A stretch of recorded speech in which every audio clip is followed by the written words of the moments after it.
Yo les potes, j'espère que vous allez bien. On se retrouve sur Epic 7, plus précisément sur une tier list 4 étoiles cette fois-ci. Et je vais essayer justement de classer les 4 étoiles, j'espère ne pas en avoir oublié d'ailleurs, en fonction plutôt si je les vois PVP, plutôt chasse, correct ou PTDR Teki, donc c'est-à-dire ce personnage ne sert à rien de mon point de vue encore une fois.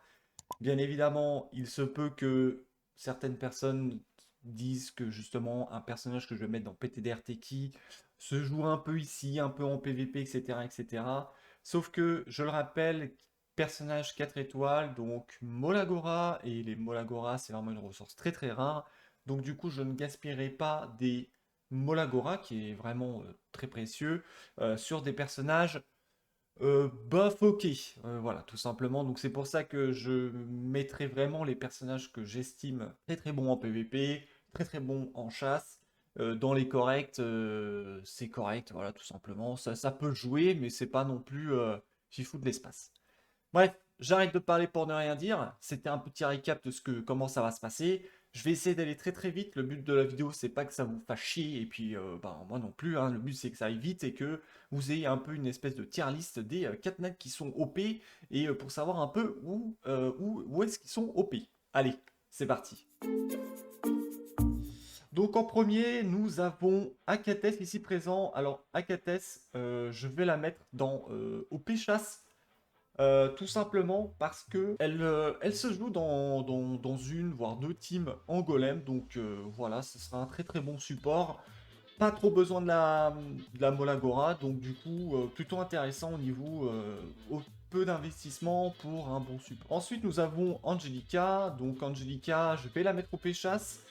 Tout simplement parce que chasse Wyvern, donc, qui peut servir donc pour être votre tank. Et du coup, c'est un très bon healer qui met en plus des boucliers, donc plutôt intéressant. Donc un très très bon 4 étoiles. Par contre, pour Angelica, un peu plus de consommation de Molagora, si vous voulez que ce soit vraiment plus optimal. Ensuite, nous avons Armin. Sincèrement, je ne l'ai jamais vu en PvE. Je ne l'ai jamais vu en PvP. Donc, on va la mettre dans PTDR Teki. Personnellement, je l'ai en plusieurs exemplaires dans mon storage. Même la Dark, d'ailleurs, on y viendra après. Je ne la joue pas, j'en ai monté aucune. Pourtant, je pense elle doit se jouer en PvP. Elle a un kit qui peut être intéressant, surtout sur la durée. À la limite, on peut mettre en correct. Et si on devait mettre une section correcte PvP, ça serait du coup pour Armin. Voilà, parce qu'elle a vraiment un kit assez intéressant. Je vous laisserai aller lire. Je vais pas m'attarder sur tous les sorts de tous les personnages. C'est pas le but. Donc voilà pour Armin. Ensuite, nous allons sur Sid Assassin, donc le Dark. Donc là, directement, je le mets en OP PVP, bien évidemment.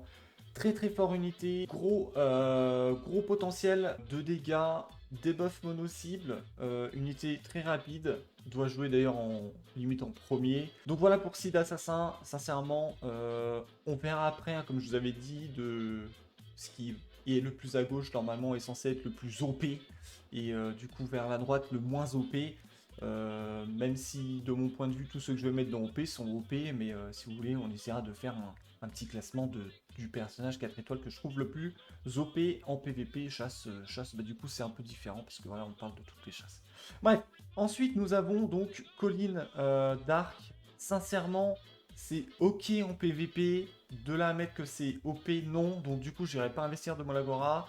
Par contre on va la mettre quand même dans c'est correct. Colin Dark, très bon, enfin bon personnage PVP, donc qui va venir silence en AE, donc vraiment très intéressant, qui est assez rapide et en plus de ça une bonne attaque, donc plutôt bon DPS.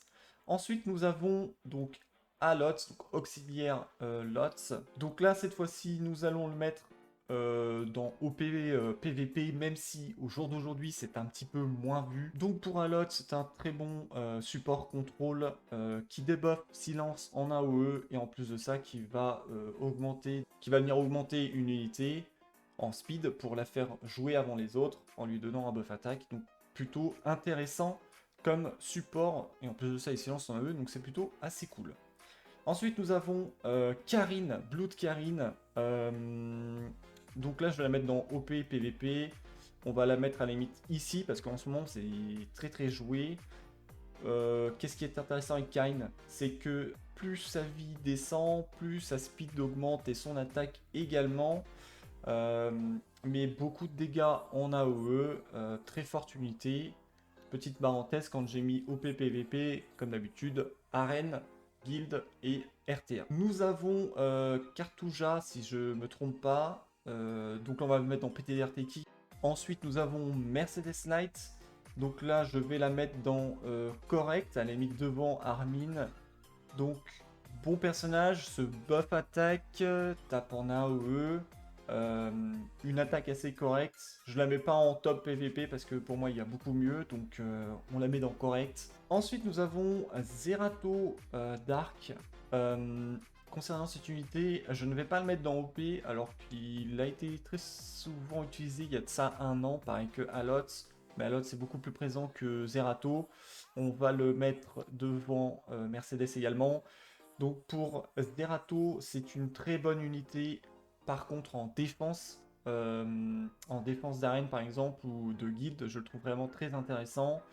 En RTA, il est plus très joué. En attaque offense, plus très joué non plus. Et en attaque guild, non plus. Cependant, ça reste vraiment une très bonne unité en défense. Il va venir vous mettre un break def qui va taper en AOE, donc plutôt intéressant. Je crois qu'il est de mémoire immunité au sleep et au stun, donc vraiment très intéressant comme unité. Il est vraiment très très bon, mais plus aussi bon qu'à son époque. Ensuite, nous avons Dominiel Dark. Donc, concernant ce personnage, nous allons le mettre dans OP PVP. C'est ça, comme Alots. En soi, c'était ça a été un très bon, deux bons personnages donc il y a, on va dire, un an. Ça reste encore correct aujourd'hui. Donc c'est un bon support offensif qui va venir vous mettre de très gros dégâts. Donc du coup ne sous-estimez pas Dominiel Dark. Donc ensuite nous avons Sid. Également je vais le mettre OP en PVP. On va même pour moi je vais le mettre même devant. Donc lui scale ses dégâts sur la vitesse. Donc vraiment très intéressant. Donc pareil vous devez le runer très très rapidement, le but étant qu'il joue en premier ou en deuxième maxi. Donc c'est un très gros DPS mono-cible, voilà, pas grand chose à dire dessus. De toute façon je vous laisserai évidemment aller lire les sorts, hein. Le but n'est pas de détailler tous les sorts des persos parce que sinon c'est une vidéo qui va durer 3-4 heures, donc ça sert à rien. Ensuite nous avons Clarissa, donc Clarissa je vais la mettre dans OP chasse. Très bon pour la Wyvern qui peut venir avec un bon équipement, défoncer la première wave là où la plupart des gens perdent là où la plupart des gens perdent quand même pas mal de temps. Donc assez bon personnage pour la chasse, sinon rien d'autre. Ensuite nous avons, je sais même plus qui c'est là comme ça me parle pas du tout. Donc on va la mettre ici pour le moment, j'essaierai de me rappeler qui c'est, mais on dirait Coli. Bon, on va passer pour l'instant. Ensuite nous avons Corvus, PTDR Teki, PTDR Teki, donc là c'est, je sais même plus comment elle s'appelle, je me demande si c'est pas Clarissa en Dark. Je sais même plus, je sais même plus. Ensuite nous avons Crozet, donc là Crozet ça reste très fort, également en tank pour la Wyvern, donc du coup avec un healer derrière.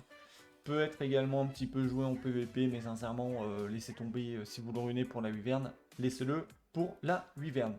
Rin Dark, j'ai jamais vu nulle part. Son kit est ok, mais n'excelle pas, donc du coup, jamais joué. En PVP, moi je ne joue pas. Je crois que je l'ai monté que 5 étoiles et puis ça s'arrête là, donc voilà. Ensuite, nous avons Dingo, pas intéressant. Le light sera beaucoup plus intéressant, j'y viendrai juste après. Ensuite, nous avons Dominiel. Pareil, pas assez intéressant. J'ai vu quelques petits comptes la monter. Sincèrement, je vous déconseille de la monter. Il y a beaucoup plus intéressant. Nous avons ensuite Furious, donc pareil que beaucoup de nos compères. On va le mettre même ici. Furious, donc pour la Wyvern, un très bon buffer crit, des buffers break def, peut mettre brûlure sur le sort 1. Donc bon, bref, très très bon pour la Wyvern, comme j'ai pu l'expliquer dans ma vidéo Wyvern tout simplement. Ensuite, nous avons Général Purgis. Général Purgis, donc là, excellente unité pour la Wyvern. Donc là, il faut bien évidemment choper l'unité. Mais très très bon tank. Buff attaque S3, passif qui va venir booster donc votre team pour qu'elle joue plus rapidement à chaque fois qu'il se fait taper, si je dis pas de bêtises. Donc vraiment très très bonne unité pour Général Purgis. Nous avons Kawana, donc là c'est la Dark, Inferno ou pas, je sais plus. Nul à chier, sincèrement je trouve que c'est nul à chier. Le design est vraiment super beau, mais ça s'arrête là. Ensuite, donc, nous avons son frérot, bah, pour moi c'est son frérot, hein, je sais même plus dans l'histoire. Inferno Kawazu, un truc comme ça. Alors lui, par contre, je l'ai mis ici parce que j'étais en train de dire ses frères et sœurs, enfin bon bref, lui pas du tout, hein, il va pas du tout ici, non non non. Il va ici, il va même être derrière Sid. C'est un très très bon monstre PVP. Il est vraiment pas dur à runer. Euh, c'est basé sur la brûlure et l'explosion. Du coup, de ces brûlures, les faire cramer, quoi, les faire déclencher. Donc très bonne unité et pas si difficile que ça à runer. Peut venir contrer pas mal de persos, donc très intéressant de le monter et de le jouer. Et vraiment très cool, vraiment très très cool. Donc voilà pour Kawazu, si je ne me trompe pas dans la prononciation ou même du pseudo, Inferno. Ensuite, nous avons Karine. Alors, Karine, pareil, OP chasse, on va la mettre à la limite juste après Furious. Donc, Karine, pour la Wyvern, bien évidemment, c'est le personnage que j'utilise moi sur mon compte principal. Break Def, quand elle crit, elle rejoue. Bref, elle met beaucoup de dégâts. Donc, vraiment très très bonne unité. Karine, très très bon personnage. Kawana, pareil que la Inferno, dégueulasse. Ensuite, donc le Kawazu normal, dégueulasse. Donc là, c'est Clarissa Chaton, si je me trompe pas, Kitty Clarissa de mémoire. Pareil, poubelle, hein, pour moi, il n'y a pas d'utilité à la montée. Ne gaspillez pas vos Molagora pour rien, même si le personnage peut être intéressant. Ne faites surtout pas ça. Ensuite, nous avons Lotz. Lotz, on va le mettre dans... je vais le mettre devant, mais c'est juste parce que là, on a toute une team Wyvern. C'est pour ça que je mets ici. Lotz OP pour la Banshee. Voilà, je vais pas trop m'attarder dessus. Maya, pour moi, je sais pas ce qu'elle fout là, tout simplement. Ensuite, nous avons Mercedes. Alors Mercedes, c'est une fois que vous aurez terminé donc l'épisode 3, le 10-10, et justement après que vous ayez terminé ça, vous allez avoir une petite quête à faire pour éveiller Mercedes, et vraiment va devenir très très forte, vraiment très très bon personnage. Je vais même le mettre ici. Vous pouvez la jouer en guilde, en défense de guilde, en attaque, en arène, en RTA. Très très bon personnage. Donc elle va venir se buff avec le sort 3, elle attaque en AOE, elle a un revive, donc c'est-à-dire que quand elle meurt, elle va revenir à la vie, donc du coup peut revenir remettre un coup, donc vraiment très intéressant. Je détaille pas tous les sorts, mais vraiment très intéressant comme personnage. Ensuite nous avons Purgis. Là pour moi Purgis, je vais le mettre dans PTD RTK. Je me suis servi des Purgis uniquement pour food, bon, général Purgis sur le compte principal. Et voilà, et j'en suis pas déçu. Ensuite, nous avons Dingo Light. Je sais plus ce que c'est exactement son blaze. Bref, je vais le mettre dans l'onglet c'est correct. On va le mettre par là.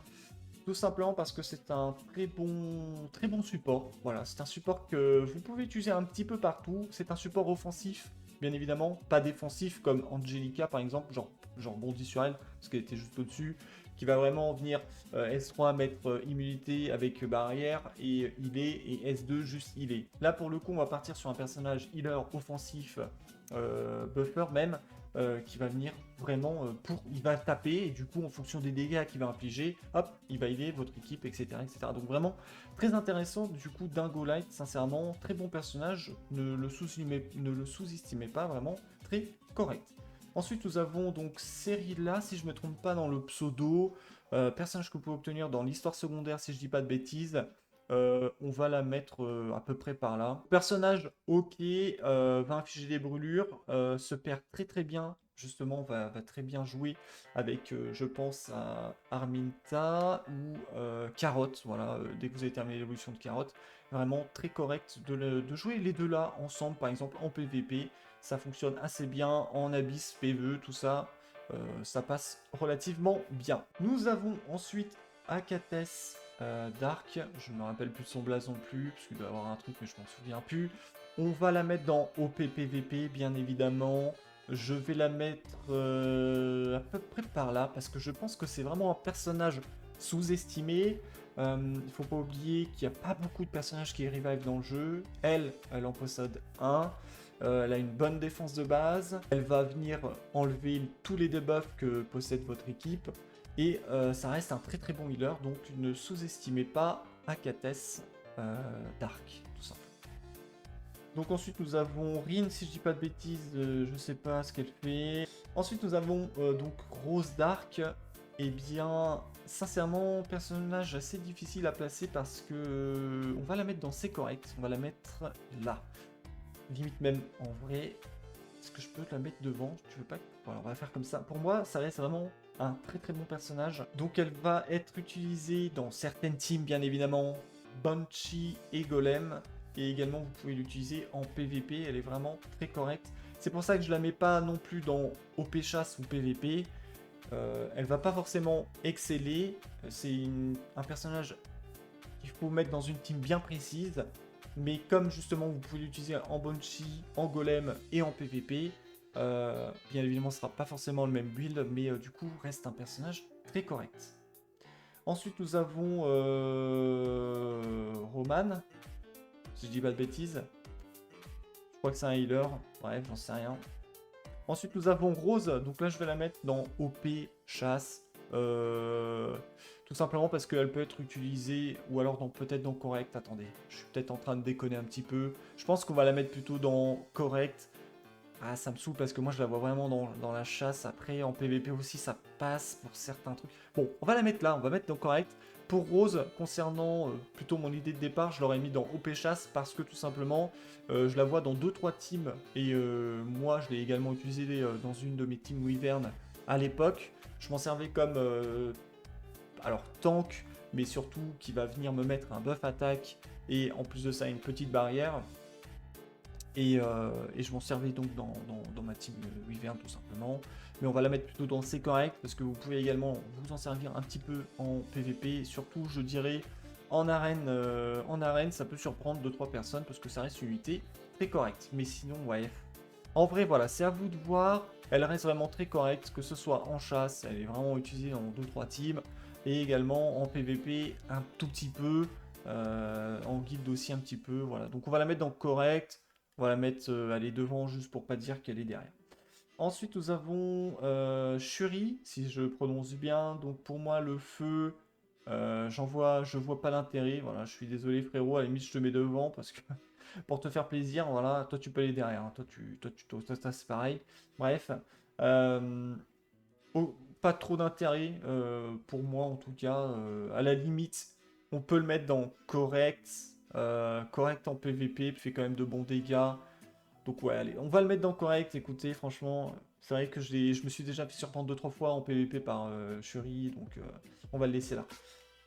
Ensuite, nous avons Silk, si je dis pas de bêtises, donc ça pour moi c'est non. Ensuite, nous avons Surine, si je dis pas de conneries, donc moi pour moi Surine, ça va dans PTDR Teki. En gros, je m'en sers comme imprint pour la light, donc on va tout de suite passer sur elle d'ailleurs.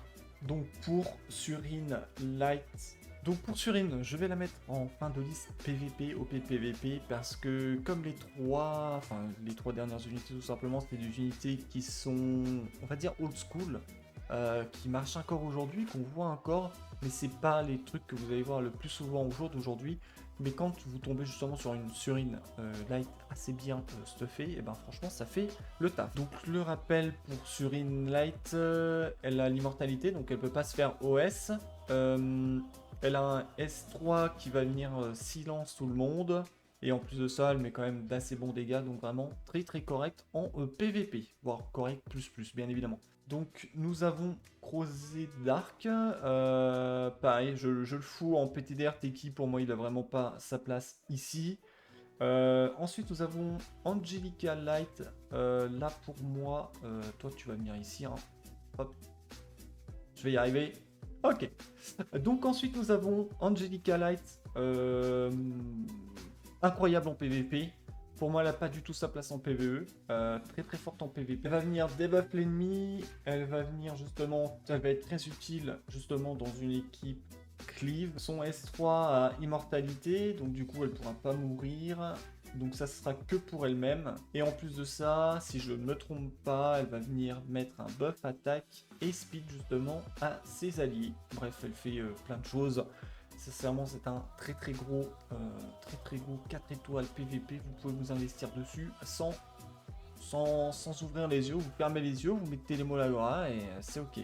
Ensuite, nous avons donc Léo. Nous avons donc Léo qui est OP pour la Banshee et vraiment très très fort pour la Banshee. On va même le mettre là et vraiment il est conseillé de l'avoir et de le jouer. 5 étoiles, ça suffit largement. Il fait clairement le taf.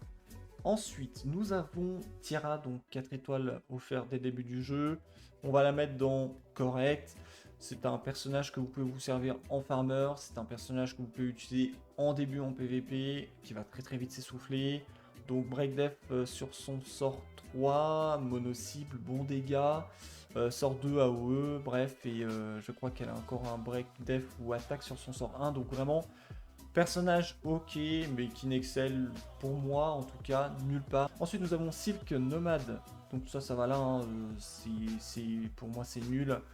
Même si vous pouvez voir 2-3 vidéos qui tournent dessus en PvP, faut un stuff de port dessus, etc.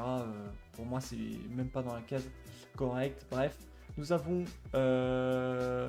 Shuri Light. Donc Shuri Light, je vais venir le mettre ici. Donc dans OP PvP. Il a un sort AOE qui va dispel un buff donc, de votre ennemi, donc assez intéressant. Et surtout ce qu'on va essayer de rechercher avec Shuri, ça va être vraiment de OS une cible. Et quand je dis OS une cible, c'est vous allez jouer gros dégâts et exploser, en tout cas normalement. Bien évidemment, c'est pas non plus le personnage que vous allez sortir tout le temps. C'est plutôt un personnage niche qui va venir justement contrer 3-4 personnages et qui va être vraiment très intéressant pour ces 3-4 personnages. Après le reste du temps, c'est pas non plus fifou. Donc à la limite du que on va le mettre vers la fin parce que comme je viens de vous le dire, on va la monter elle pour le coup. Hop. C'est un perso niche, voilà, tout simplement niche PVP, mais très très bon quand même. Ensuite, nous avons la sœur, enfin c'est pas vraiment la sœur, mais vous avez compris un peu le délire. Angelica Dark, je me rappelle plus de son blaze, hein, tant pis. Excellent PvP, voilà. Hein, aujourd'hui, c'est deux pics que vous allez voir assez souvent. Ça sera surtout la light au jour d'aujourd'hui, mais il reste très correct pour la dark. Je l'ai mis à côté parce que vraiment je la trouve très très forte. Peut également Angelica Dark vous servir dans la chasse de la wyvern avec une team bien précise, avec un stuff bien précis, donc plutôt axé late game de mon point de vue. Et fonctionnera très très bien pour la wyvern, hein, d'ailleurs, pour faire une team qu'on appelle one shot. Donc ça va être un support axé offensif, un peu comme Dingo Light ici présent, hein, que je vous ai expliqué un peu tout à l'heure. Elle a, alors je me suis trompé tout à l'heure, j'avais dit que c'était la light qui avait l'immortalité, mais en fait c'est la dark, donc autant pour moi. La light va venir surtout dispel donc les buffs de l'ennemi et dispel, oui voilà, dispel les buffs de vos alliés et également ceux des ennemis, donc vraiment très intéressant. Et en plus rajouter ça par-dessus, rajouter plein de debuffs. Et pour elle, du coup, c'est immortalité sur soi-même et qui va venir justement buffer attaque et speed pour la team. Donc voilà, je m'étais juste mélangé les pinceaux entre les deux, donc c'est pour ça que de toute façon je les mets dans le top PVP, elles sont vraiment très très fortes. Donc pour Cartouja Dark, je vais le mettre dans... c'est un très correct, très low correct. Il est un tout petit peu utilisé en PVP et ça s'arrêtera là. Moi je ne l'utilise pas. Personnellement, je ne le montrerai pas. J'en ai un qui dort justement sur le compte principal qui est full imprint, mais pour l'instant je ne l'ai pas monté, j'en vois vraiment pas l'utilité. Nous avons guide des terres, je crois. Sert à rien. Ensuite, nous avons Zerato. Donc, nous avons Zerato. Je vais le mettre aussi dans C'est correct, même devant Tiara et Cartuja. Zerato haut du coup reste assez correct de mon point de vue, un peu partout. Vous pouvez un peu l'utiliser en PvE si vous êtes bloqué dans un truc ou quoi. Vous pouvez l'utiliser un petit peu en PvP, même si c'est vraiment plus trop à l'image du jour aujourd'hui de ce que l'on peut voir, ça reste assez correct. Ensuite nous avons, ça doit être Armin Dark, ça c'est nul. Et ensuite nous avons alors Maya Light. J'hésite à la mettre dans c'est correct ou alors vraiment qu'est-ce que tu branles dans le game. Je l'ai déjà vu utiliser 2-3 fois en PvP mais c'était vraiment pas foufou. C'est un assez bon support, donc à la limite on va la mettre là, voilà. C'est un assez bon support, donc c'est tout, rien à dire dessus en particulier. Je vais juste du coup dézoomer un tout petit peu, voilà. Voilà concernant la tier list 4 étoiles, je rentre pas trop dans les explications, je vous dis juste vraiment ce que je trouve très très fort en PvP au jour d'aujourd'hui. Également ce qui peut être super fort en chasse, et après les autres, on va dire l'onglet correct. C'est des personnages que si vraiment vous aimez bien le design, si vous aimez bien un peu son histoire dans le game, si vous aimez bien, ou qu'il vous manque un support, par exemple Dingo, vraiment pas mauvais. Serilla peut être vraiment très intéressante à jouer avec Carotte, hein, une fois que vous avez terminé son évolution, c'est vraiment assez intéressant. Pareil, Shuri peut être ok en PvP, mais après le reste, sincèrement, je les ai mis, mais si je devais faire une... quoique Colis vient contrer justement 2-3 persos en PvP au jour d'aujourd'hui, des 5 nats, donc c'est plutôt intéressant. Enfin bon, voilà, concernant la tier list, on va même dézoomer encore un peu, comme ça vous avez la tier list complète. Je vais remonter un petit peu, voilà. Ok, donc du coup, voilà concernant cette petite tier list. Encore une fois, c'est mon avis après 2 ans d'expérience sur le game. J'ai essayé de vous donner de mon point de vue ce qui était vraiment très important de garder, voire monter en parallèle de ce que vous étiez en train de faire pour préparer justement une team, on va dire, ou plusieurs teams bien évidemment, accès PVP, que ce soit arène ou guild. Après RTA, là évidemment on rentre dans du late game où vous aurez plus qu'à faire des chasses et de la RTA. J'espère que cette petite playlist va justement vous éclairer, vous aider sur les personnages qui sont vraiment intéressants à garder ou non. Normalement, j'ai pas oublié grand chose au niveau des 4 étoiles, et si j'en ai oublié, comme ça, il me saute pas aux yeux, et je pense pas qu'il soit super important, donc il aurait été dans la section PTDR Teki, bien évidemment. Voilà pour cette petite vidéo, n'hésitez pas à mettre un petit like, un petit commentaire, c'est pour soutenir la chaîne, ça me fait extrêmement plaisir, je vous remercie d'avance. Sur ce, portez-vous bien d'ici le prochain tuto, bye.